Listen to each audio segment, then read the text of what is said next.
Well, new at 6. After weeks of back and forth, the details for this year's ISTEP are all planned out, but some parents are still very concerned. They are. Some say they actually want their kids to opt out of taking this year's test, but that's not something they can do under Indiana law. WSBT-22's Patrick Roth is at the live desk tonight. Patrick, you spent the day talking to concerned parents. That's right, Jennifer. A lot of parents say this test and all the changes that have been discussed and implemented this year has caused a lot of stress for them and their kids. And they say it's way too much for kids to deal with.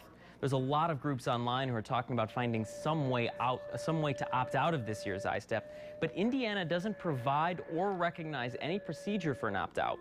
While it's not against the law for parents to refuse to let their kids take this year's test, every student needs to take it in order to graduate or avoid being held back a year.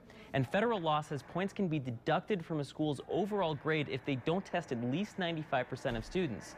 And for a lot of parents, that's too much pressure for their kids. So I find it very stressful, and to put pressure on these kids at such a young age is just not fair, nor is it right. Now, as frustrating as the back and forth of this year's test has been for everyone involved, every time we spoke to school officials, they pointed out that all the ISTEP is doing is testing students on what they've already learned this year. Officials say that students have already done the hard work. All they need to do now is make sure they get a good night's sleep and have a good breakfast before the test. At the live desk, Patrick Roth, WSBT 22 News.